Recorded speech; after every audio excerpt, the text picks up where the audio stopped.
سوقه غلط سوقه غلط خلاص سوقه بالله لا شغله غلط غلط كري كري كري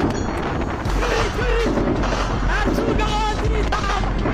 dagaal culus oo u dhaxeeya maamulada SSC iyo Somaliland oo ka socda magaalada Ceerigaabo ee gobolka Sanaag iyo wararkii ugu dambeeyay khasaaraha ka dhashay dagaalkaasi ayaan muuqaalkan idinkula wadaagi doonaa daawadayaal laakiin intaan u guda galin muuqaalka like saara si share gareeyo oo la wadaaga saaxiibadiin boggaana follow soo dhaamaadsanidin aynu ku bilownay faahfaahin dheeraad ah ayaa waxa laga helayaa dagaal aad u culus oo saakay ka bilowday magaalada Ceerigaabo ee gobolka Sanaag kaas oo u dhaxeeya maamulka Somaliland iyo kan SSC Qaatumo dagaalkani ayaana ilaa iyo haatan waxa uu ka socdaa magaalada Ceerigaabo dagaalka oo ahaa mid aad u xoogan ayaana maalintii labaad oo xiriir galay waxa uu bilowday shalay iyada oo mar kale maanta ciidamada maamulka Somaliland iyo kuwa SSC Qaatumo ay halkaasi isku farasaareen taas oo uga sii dareysa xiisada u dhaxeysa labada maamul ila dadka deegaanka ayaa inoo sheegay in labada dhinac ay isku adeegsanayaan hubka noocyadiisa kala duwan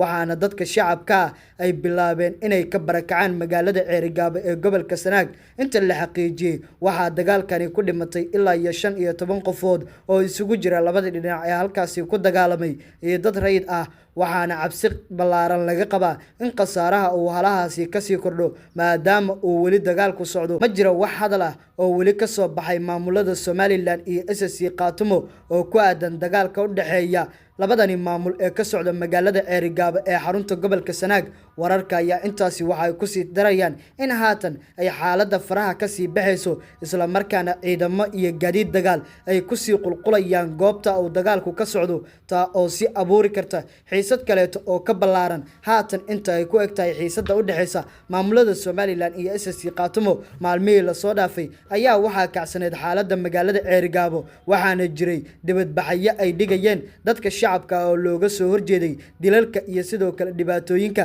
ka dhacaya magaalada Ceerigaabo ee gobolka Sanaag iyadoo maamulka SSC Qaatumo uu ku eedeeyay ciidamada maamulka Somaliland in dhibaatooyinkaasi ay geysanayaan dagaalka ka qarxay Ceerigaabo ayaa waxa uu ku soo aadaya iyadoo dhawaan isbedel uu ka dhacay Somaliland kadib markii la doortay